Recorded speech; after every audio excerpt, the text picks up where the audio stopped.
Paz de Cristo, estimados hermanos. Nuevamente estamos en esta hermosa mañana tratando asuntos relacionados con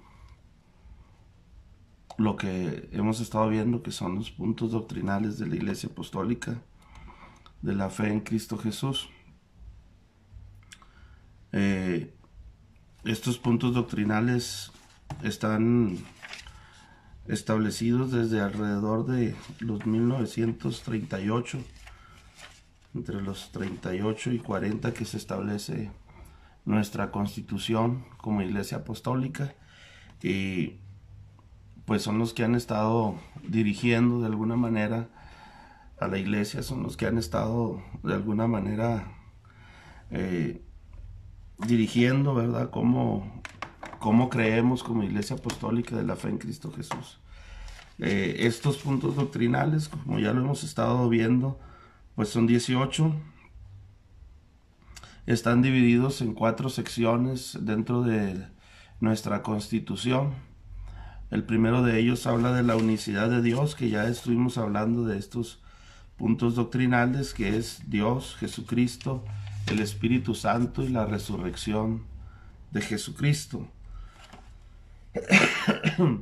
La segunda sección. La segunda sección, hermanos, habla precisamente de la institución. Lo que tiene que ver con las cuestiones institucionales como grupo dentro de la sociedad. Pues tenemos que tener bien delineado también algunos aspectos que son institucionales. Y entre esos aspectos, hermanos, pues está el hecho de que somos la iglesia, ¿verdad? Y como iglesia ya mirábamos los aspectos que tiene la iglesia, los propósitos que tiene la iglesia, las características que tiene la iglesia, hermanos, también. Y mirábamos la iglesia y el Estado y el servicio militar sobre los aspectos institucionales de nuestra iglesia. El día de hoy vamos a ver el octavo punto doctrinal, que tiene que ver con el sistema económico de la iglesia, hermanos. Amén. Estas serían las 2 secciones en las que nos hemos estado ocupando, en la unicidad de Dios y lo institucional. Después de ver este punto doctrinal y el siguiente, pues lo que sigue es los sacramentos, las prerrogativas y los requerimientos, ¿verdad? Nos quedan 2 puntos doctrinales de la segunda sección, que es la institución, y después entraríamos a lo que son sacramentos, prerrogativas y requerimientos. Gracias a cada uno de los que se han estado conectando. Hermana Esmeralda Caldwell, gracias. Ya hemos estado por ahí tomando algunos tecitos y algunos medicamentos. Primeramente Dios, que podamos mejorar pronto para seguir avanzando y seguir dándole la honra y la gloria al Señor. Quiero invitarlo, hermano, para que oremos, para que nos pongamos en las manos del Señor. Este estudio es muy breve, aunque contiene mucha cita bíblica, ¿verdad? Lo vamos a hacer como ya lo hemos estado haciendo, sin leer todo, ¿verdad? Sin leer todos los textos. Ya usted los puede corroborar. Usted los puede corroborar por ahí en su casa, con más detenimiento, con más paciencia. Y si tiene alguna duda, alguna pregunta, pues estamos a disposición para que lo anote ahí en los comentarios y podamos entonces así darle respuesta a sus dudas. Vamos a orar. Padre eterno, Señor Dios de gracia, de bondad, de misericordia, nuevamente estamos delante de tu presencia dándote alabanza, Señor, porque eres bueno, Señor, porque tu misericordia es para siempre y porque tu gracia está sobre nuestras vidas en este tiempo, Señor. Sabemos que toda situación en nuestra vida tiene un propósito, Señor, y estamos conscientes y seguros, Padre, de que tú puedes obrar en cada situación, en cada experiencia que hemos estado viviendo en este tiempo, Señor. Ahora abre nuestra mente, abre nuestro corazón, Señor. Abre la mente de aquellos amigos que estarán escuchando también este mensaje y que puedan tener la libertad, la capacidad intelectual, espiritual, Señor, para comprender también el mensaje, para comprender la palabra, y que entonces este punto, que en muchas ocasiones es punto de controversia dentro de las iglesias, Señor, pues sea bien entendido, sea bien comprendido, de tal manera que podamos seguir dándote la honra y la gloria, Señor, en este tiempo, Padre. Gracias te damos en el nombre de Jesús. Amén. Gloria a Dios. Amén, hermanos. Pues como lo mencionábamos ahorita, ¿verdad? En nuestra oración, el punto de la economía siempre resulta ser un punto controversial, siempre resulta ser un punto de controversia dentro de la iglesia, dentro de las denominaciones, ¿verdad? Las congregaciones. Y vamos a ver lo que es el sistema económico, cómo establece la Iglesia Apostólica como institución, el sistema económico que la rige y cómo se basa, en qué está basado este sistema económico también, por si alguno tiene dudas o comentarios, hermano, pues podamos hacerlas por este medio y poder darle respuesta lo más pronto posible. Bueno, creemos que el sistema económico que la Biblia enseña para la obtención de fondos, hermanos, es necesario para el cumplimiento de la misión de la iglesia, ¿sí?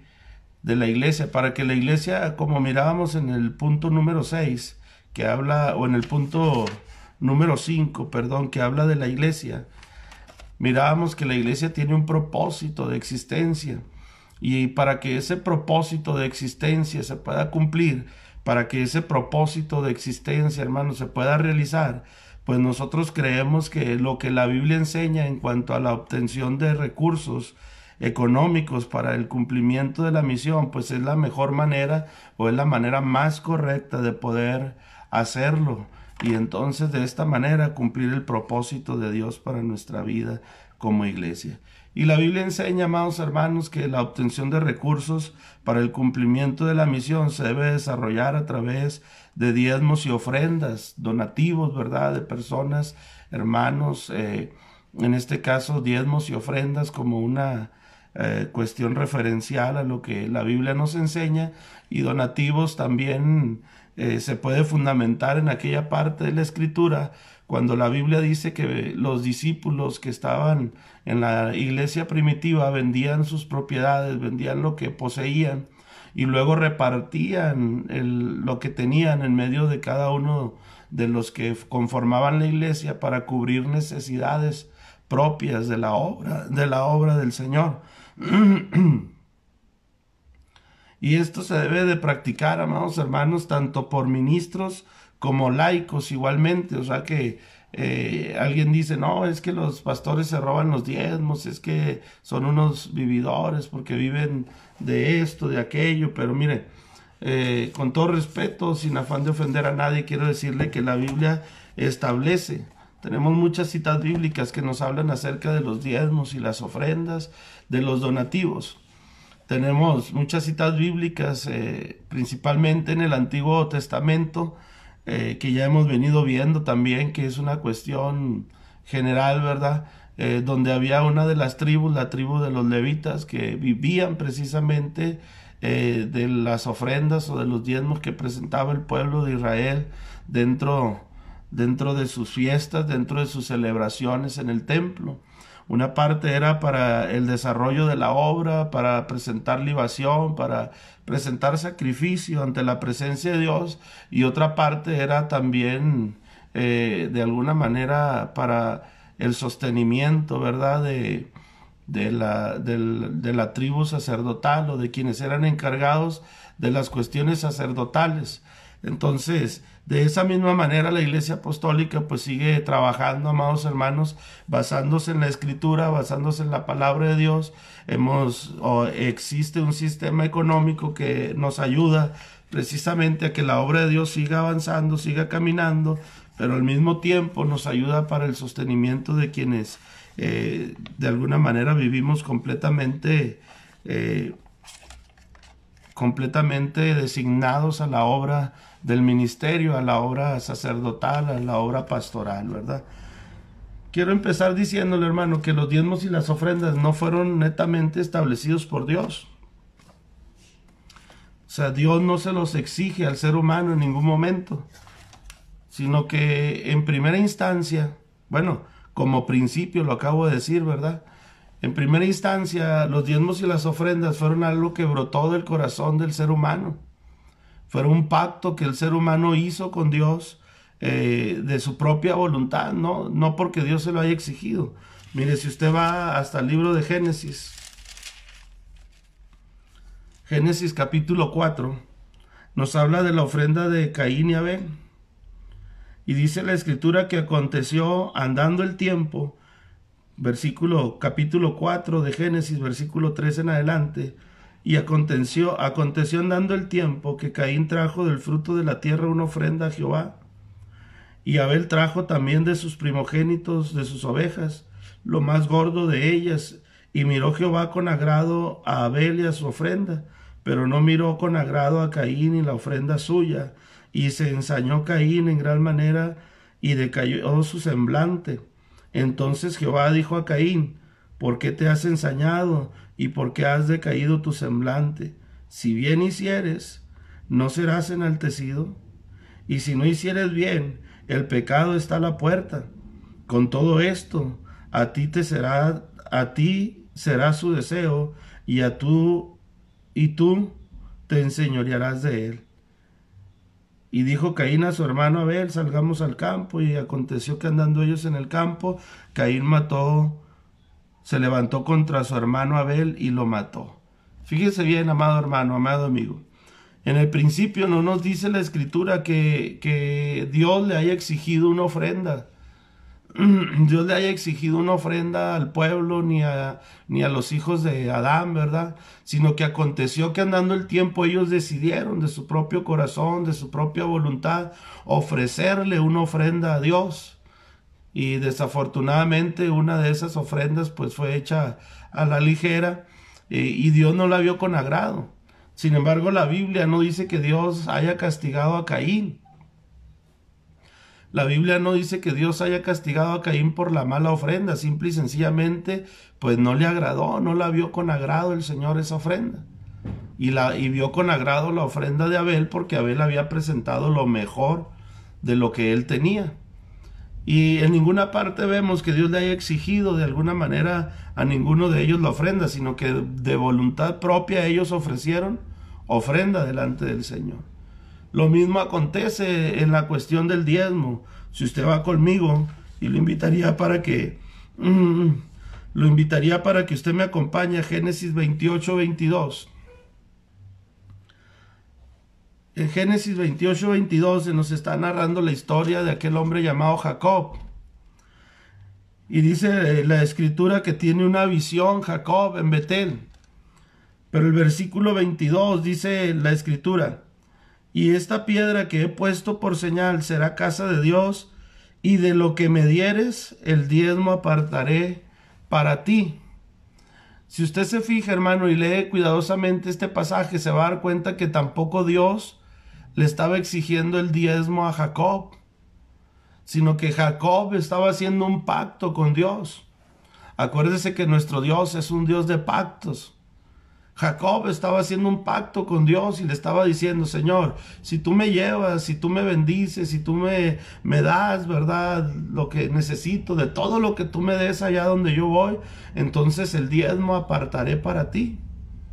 Pero Dios no le dijo: Jacob, te voy a bendecir y te voy a hacer esto y te voy a hacer aquello, pero tienes que apartar el diezmo. No, es un pacto que Dios acepta. Pero es un pacto que no nace de Dios, sino que nace del hombre. El hombre es el que está pactando con Dios y le está diciendo: yo quiero apartarte mis diezmos, yo quiero darte. Yo quiero dar para tu obra, para tus proyectos, para que tu obra siga avanzando. Así lo hizo Abel y Caín. Cada uno de ellos trajo lo que ellos decidió traer. En el caso de Jacob, es Jacob el que está haciendo el pacto con Dios. Y como nuestro Dios es un Dios de pacto, Dios asume el pacto con la responsabilidad que esto implica para él como Dios, como también la responsabilidad que implica para Jacob como hombre. Y entonces dice la escritura que Jacob pone una piedra por señal, y dice que esa piedra será casa de Dios, por señal de casa de Dios. Y todo lo que me dieres, dice Jacob, le dice al Señor, de todo lo que me dieres, el diezmo yo apartaré para ti. Entonces tenemos que comprender, amado hermano. También hay un caso. Tenemos el caso de Abraham. Y la escritura nos dice también que Abraham, hermanos, entonces hace un pacto con Dios. Y entonces cuando Abraham vence a Amalek, me parece que es Abimelech, entonces dice la escritura que Abraham trajo los diezmos. Esto lo encontramos en Hebreos. Dice que Abraham trajo los diezmos al sumo sacerdote, ¿verdad? Pero tampoco fue algo que Dios le haya pedido, sino fue algo que Abraham, hizo deliberadamente para bendición de la obra de Dios, para bendición del pueblo de Dios. O sea, Abraham es el que decide traer el diezmo delante del sacerdote. Yo no sé si usted me puede acompañar a la carta a los Hebreos.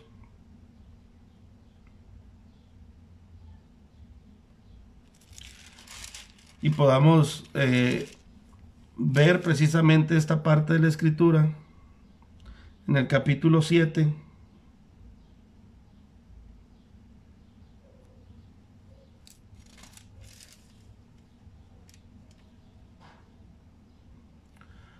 Me gustaría que usted fuera conmigo a la palabra del Señor y entonces veamos lo que dice la palabra de Dios, ¿no?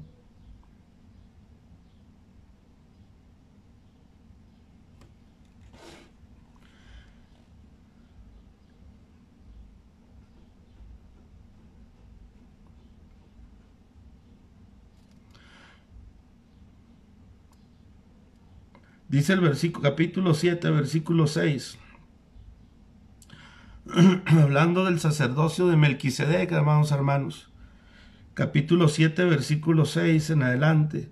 Pero aquel cuya genealogía no es contada de entre ellos, tomó de Abraham los diezmos y bendijo al que tenía las promesas. Y sin discusión alguna, el menor es bendecido por el mayor. Y aquí ciertamente reciben los diezmos hombres mortales, pero allí uno de quien se da testimonio de que vive. Y por decirlo así, en Abraham pagó el diezmo también Leví, que recibe los diezmos, pero aún estaba en los lomos de su padre cuando Melquisedec le salió al encuentro. Entonces, tenemos el caso de Caín y Abel, tenemos el caso de Jacob y tenemos el caso de Abraham, donde dice que ellos, Caín y Abel, trajeron ofrendas delante de Dios. Jacob hizo un pacto con Dios, ¿verdad? O Abraham, perdón, entregó los diezmos a Melquisedec por su propia voluntad. Dios no se los pidió, sino que él entregó los diezmos a Melquisedec. Y luego también dice la escritura que Jacob hizo un pacto con Dios y le dijo: Señor, si tú me llevas y si tú me bendices, entonces de todo lo que me dieres, todo el diezmo apartaré para ti. Y nos damos cuenta de esta manera, amados hermanos, que el diezmo es un pacto que hay entre Dios y el hombre, pero que generó el hombre con Dios. Generó el hombre con Dios. De cierto modo, Dios en su momento retoma ese pacto, ¿verdad? Porque Dios no se olvida de los pactos que hemos hecho con Él. Pero es el hombre el que está decidiendo hacer este pacto con Dios y entregarle un porcentaje, ¿verdad?, de lo que gana o de lo que tiene para beneficio de la obra del Señor. Te voy a dar algunas citas bíblicas y te invitaría para que tú las medites, para que tú las tomes en cuenta en un momento oportuno ahí en tu hogar, en tu casa, con tranquilidad. Y si tienes dudas, nos puedes preguntar a través de este mismo medio. Malaquías capítulo 3 versículo 10, ya está el pacto confirmado y entonces ahora Dios le está diciendo al hombre: tú hiciste un pacto conmigo. Tú hiciste un pacto conmigo y yo acepté ese pacto, y ese pacto era que si yo te bendecía, que si yo te daba lo necesario, que si había provisión en tu casa, que si tú tenías todo lo que necesitabas, entonces tú apartarías el diezmo. Y no fue un pacto que yo hice contigo que haya salido de mí, sino fue un pacto que tú hiciste conmigo. Por eso en el capítulo 3, versículo 10 de Malaquías dice la escritura: traer todos los diezmos al alfolí, ahora sí ya como una ordenanza de parte de Dios, ahora sí ya como un llamado de parte de Dios, porque Dios toma muy en serio el pacto que nosotros hacemos con Él. La decisión que nosotros tomamos a la hora de hacer pacto con Él, Dios lo toma muy en serio. Y entonces dice la Escritura, traed todos los diezmos al alfolí y hay alimento en mi casa. Y probadme, dice el Señor, ahora en esto, Jehová de los ejércitos, si no os abriré las ventanas de los cielos y derramaré sobre vosotros bendición hasta que sobre y abunde, dice la palabra del Señor. Fíjese bien, el hombre hace el pacto con Dios y durante muchos años, durante muchos siglos, el hombre trabaja con Dios y Dios respeta el pacto y Dios bendice al pueblo y Dios derrama su gracia, Dios derrama su misericordia, su bondad, Dios derrama, ¿verdad? Todas aquellas cosas que el hombre tiene necesidad sobre la vida del ser humano. Y luego entonces llega un momento en que el hombre se olvida del pacto que el mismo hombre hizo con Dios. El hombre se olvida del pacto y entonces Dios le vuelve a hablar al hombre y le dice, ustedes y yo tenemos un pacto que nació de ustedes. Recuerden que el Antiguo Testamento nos habla precisamente de que el pueblo no respetó el pacto de Dios, el pacto que Dios hizo con el hombre. Dios hizo un pacto con el hombre de entregarles tierra buena, tierra abundante, tierra donde fluye leche y miel. Dios estaba cumpliendo su pacto, pero el hombre no estaba cumpliendo su parte del pacto. Entonces Dios, dejando de lado de cierta manera el pacto que Él había hecho con el hombre, ahora le recuerda al hombre y le dice, ustedes hicieron un pacto conmigo, un pacto que no salió de mí, sino salió de ustedes hacia mí. Y ese pacto yo lo he estado respetando y por eso hace la aclaración, dice, traigan los diezmos como ustedes pactaron. Traigan los diezmos al alfolí. Esto hará que haya alimento en mi casa. Pruébenme, dice el Señor. Pruébenme, es el pacto que ustedes hicieron conmigo y yo estoy dispuesto a que me prueben ahora en esto, dice, y verán que yo abriré las ventanas de los cielos y derramaré bendición hasta que sobre y abunde en vuestros hogares, pero cumplan el pacto que ustedes hicieron conmigo. Y así podemos ver a través de la Escritura, Mateo capítulo 23, versículo 23, Lucas capítulo 6, versículo 38, Hechos capítulo 11, versículo 27 al 30, primera carta de Pablo a los Corintios capítulo 9, versículos 3 al 15, capítulo 16 de la primera carta a los Corintios, versículos 1 y 2, la segunda carta a los Corintios, hermanos, en el capítulo 8, versículos del 1 al 16, capítulo 9 de la misma segunda carta, versículos 6 al 12, la misma segunda carta a los Corintios, capítulos 11 del 7 al 9, Gálatas, capítulo 6 del versículo 6 al 9, Filipenses, capítulo 4, versículos 11 y 12 y versículos 15 al 19, la primera carta de Pablo a Timoteo, capítulo 5, versículos 17 y 18, y Hebreos 13, 16. ¿Sí? Todos estos capítulos y versículos nos hablan del diezmo, nos hablan precisamente del presentar ofrenda, del presentar diezmo delante de Dios, donativos, ¿verdad?, que podamos hacer a la obra del Señor, con el fin de que la obra del Señor siga adelante, siga creciendo y siga cumpliéndose la misión que tiene la iglesia. Entonces, somos desafiados, hermanos. Nosotros como Iglesia Apostólica creemos en la bendición del dar. Creemos en la palabra de Dios cuando dice que más bienaventurado es dar que recibir. Y entonces, haciendo honor al pacto que como seres humanos hacemos con Dios, entonces Dios respeta ese pacto y al mismo tiempo nos invita a que nosotros también respetemos el pacto. Probadme, dice el Señor ahora en esto, y yo haré que se abran las ventanas de los cielos y se derrame bendición hasta que sobre y abunde. Alguien por ahí en una ocasión que le explicaba este aspecto me decía, hermano, pero pues yo no hice ese pacto ahí, eso lo hicieron los hombres de la Biblia, ¿verdad? Pero déjeme decirle, amado hermano, que como principio todo lo que en la Biblia está escrito, dice la palabra misma que para testimonio nuestro está escrito. Para bendición nuestra está escrito, para que no tengamos que volver a hacer cada uno de los detalles, sino ya sabemos lo que hay que hacer como principio. En segunda instancia, cuando un miembro, principalmente un miembro, se bautiza en la Iglesia Apostólica de la Fe en Cristo Jesús, debe de conocer estos aspectos doctrinales, debe de conocer la doctrina, porque es nuestra profesión de fe. Es nuestra profesión de fe. Desde mi punto de vista, no debiéramos de bautizar a ninguna persona sin conocer los aspectos doctrinales, porque le preguntamos a la persona cuando se bautiza que si está dispuesto a cumplir todos los aspectos doctrinales, ¿verdad? Que la Iglesia Apostólica enseña, y la mayoría, mejor dicho, todos dicen que sí, por eso se bautizan, ¿verdad? O los bautizamos. Pero entonces cuando nosotros decimos sí a esa pregunta de que si estamos dispuestos a cumplir con todo lo que la palabra de Dios nos enseña, pues estamos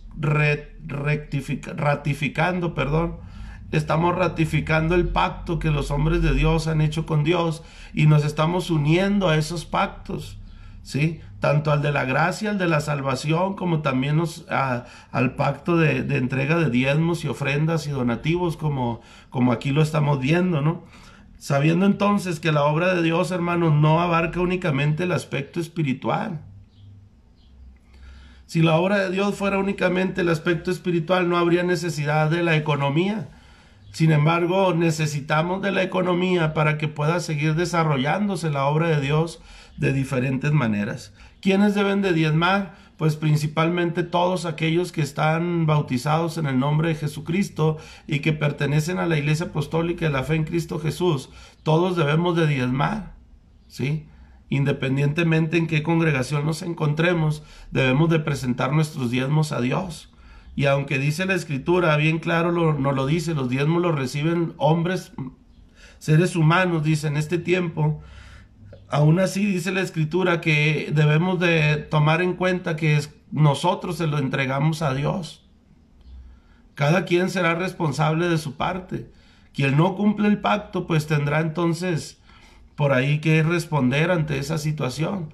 Quien cumple el pacto, pues aunque pueda tener por ahí alguna duda del uso, si es bien o mal usado ese dinero, la Escritura nos enseña que Dios a todos nos llamará a cuenta por lo que hagamos en la tierra, sea bueno o sea malo, y recibiremos justa retribución también, amados hermanos, según lo que hayamos hecho, sea bueno o sea malo.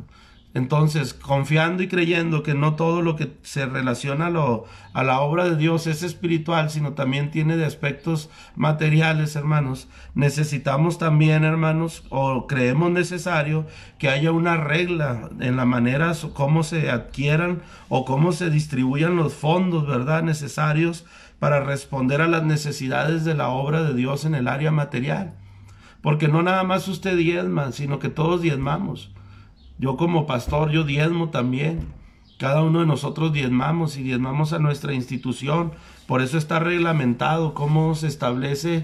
Hay una línea, ¿verdad?, de cómo se establece la economía dentro de las congregaciones, y aún a nivel presbiterial, aún a nivel nacional, aún a nivel internacional. Pues ahí en nuestra Constitución está delineado cómo entonces se desarrolla lo que se refiere a la economía y cómo es que se manejan los recursos económicos desde lo local hasta lo internacional. Debe de estar reglamentado debido a que la iglesia siempre va a tener necesidad de recursos, debido a que tiene muchas áreas que se manejan con la economía, pero también, hermanos, porque siempre va a haber necesidad de apoyar a otros en áreas económicas también. Así es que usted diezma, y hay un sistema económico para lo local, hay un sistema económico para lo distrital, hay un sistema económico, es el mismo sistema económico, ¿verdad?, para la nacional, y entonces así se va determinando cómo se maneja la economía dentro de la Iglesia Apostólica, ¿sí? Esto mismo ha estado plasmado, como le decía al principio, desde los 1938 aproximadamente, que se establece nuestra Constitución, y se va estableciendo también, hermanos, el sistema económico dentro de la obra del Señor, dentro de la nación, de la obra del Señor en todos los términos, ¿no?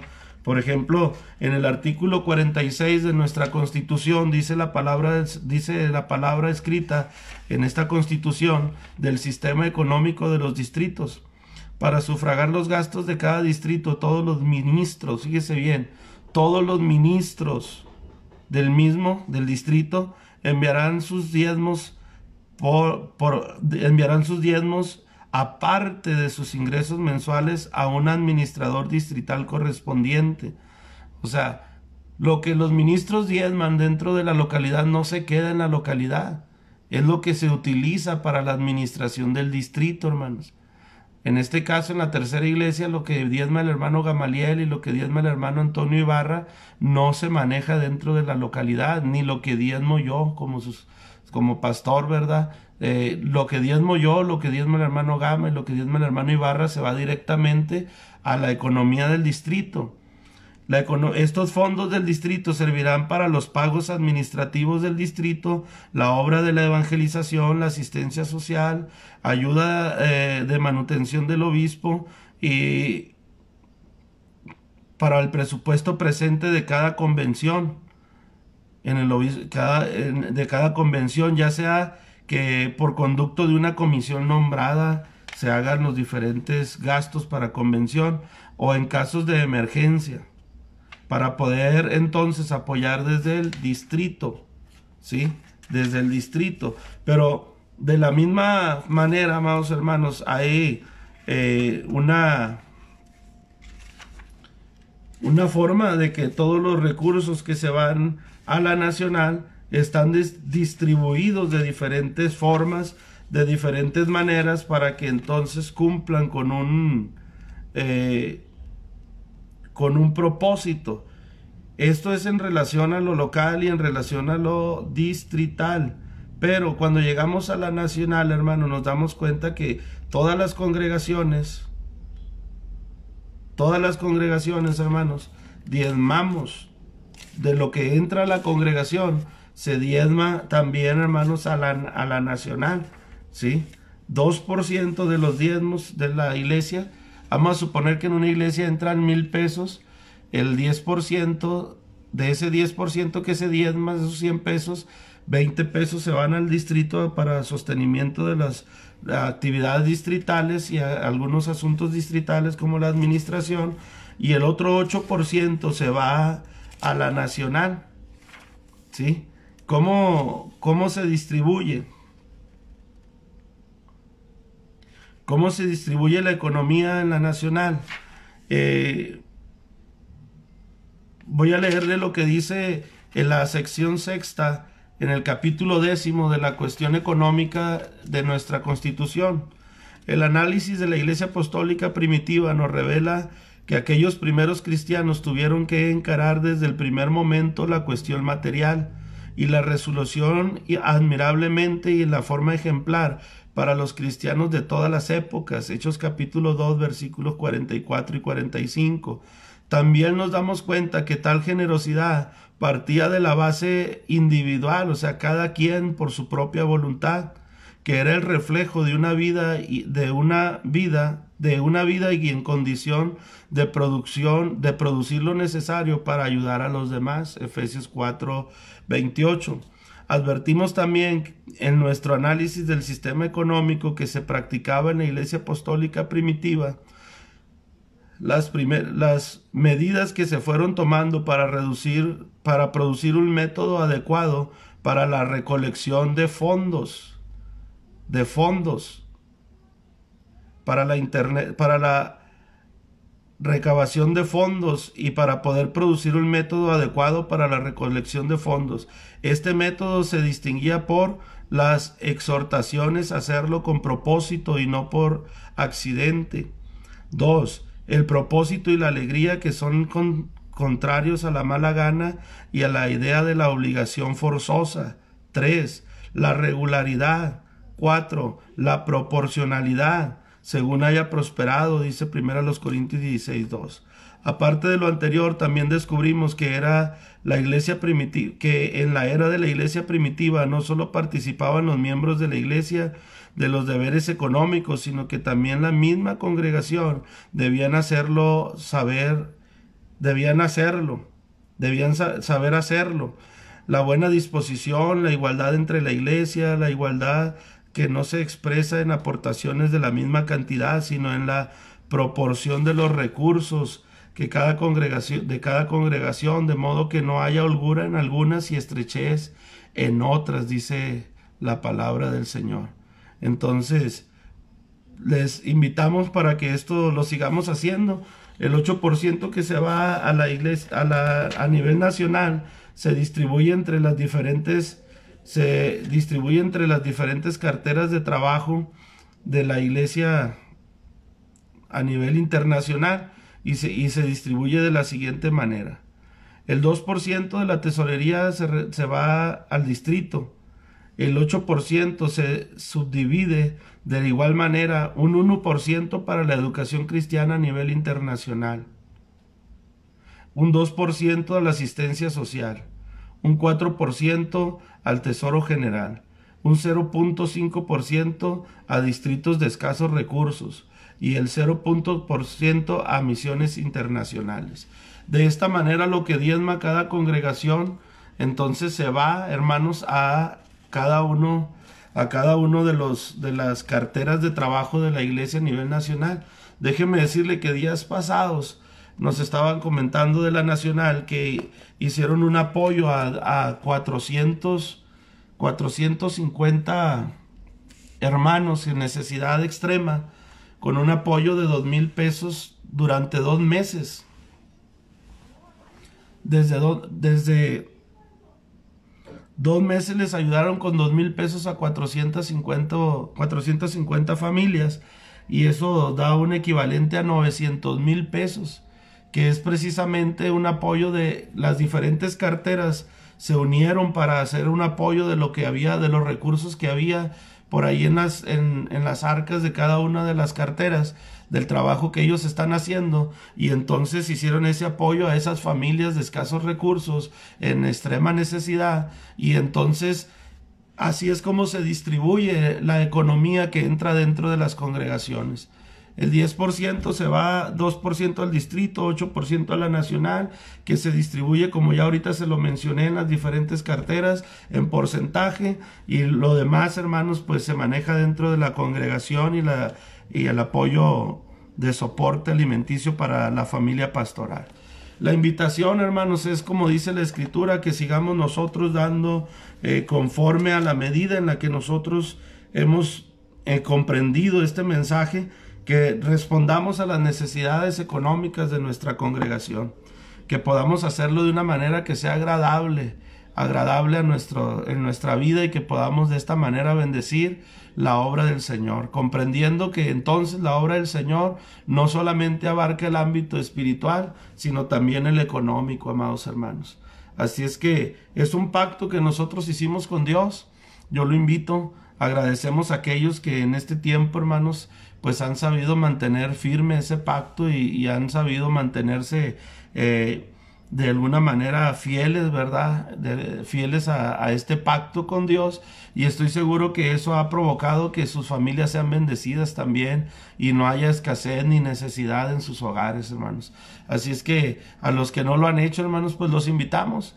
Es el pacto que hicimos con Dios, y Dios está esperando que cumplamos nuestro propio pacto con Él, el pacto que nosotros asumimos o decidimos hacer con Él en este tiempo. Así es como se maneja el 8º punto doctrinal, hermanos, de nuestra iglesia, que tiene que ver con el sistema económico. Saludos para todos. Si hay preguntas, hermanos, en mi capacidad se lo podré responder, y si no, pues le investigo hasta encontrarle una respuesta. Pero si hay alguna pregunta, alguna duda, algún comentario, lo invito para que lo haga, y al mismo tiempo, amado hermano, pues lo invito para que seamos fieles al Señor. Dice la palabra de Dios: nunca he visto a un justo desamparado, ni a su simiente que mendigue pan. Yo estoy hablando de los puntos doctrinales, y en medio de ellos le estoy invitando a ser fieles. Dijo Pablo: no porque tenga escasez de nada, he aprendido a vivir en abundancia y en escasez, y he aprendido a darle la honra y la gloria al Señor en cualquier momento y en cualquiera que sea mi situación. De la misma manera, como Pablo lo expresa, hermanos, yo también lo expreso. He aprendido a vivir conforme a lo que Dios pone en nuestra vida y no estoy dando este punto doctrinal porque haya escasez. Cada quien sabrá su responsabilidad y su compromiso ante Dios, y lo que le estoy invitando es a que seamos fieles en cada uno de nuestros compromisos, en que seamos fieles a lo que creemos, a lo que profesamos como Iglesia Apostólica de la Fe en Cristo Jesús. Dios me los bendiga, amados hermanos. Estoy contento, estoy seguro de que Dios está bendiciendo nuestras vidas y sigo orando por cada uno de ustedes para que siga así la bendición de Dios fluyendo en sus vidas, en sus hogares, en sus corazones, y que muy pronto podamos nuevamente congregarnos y seguir celebrando a nuestro Dios con gran gozo, con alegría, con sencillez en nuestro corazón. Les amamos en Cristo, amados hermanos. Reciban un abrazo de la Tercera Iglesia Apostólica de la Fe en Cristo Jesús, tu lugar de bendición. Gracias por todo, amados hermanos. Ánimo y adelante hasta el día de mañana en la próxima transmisión. Bendiciones.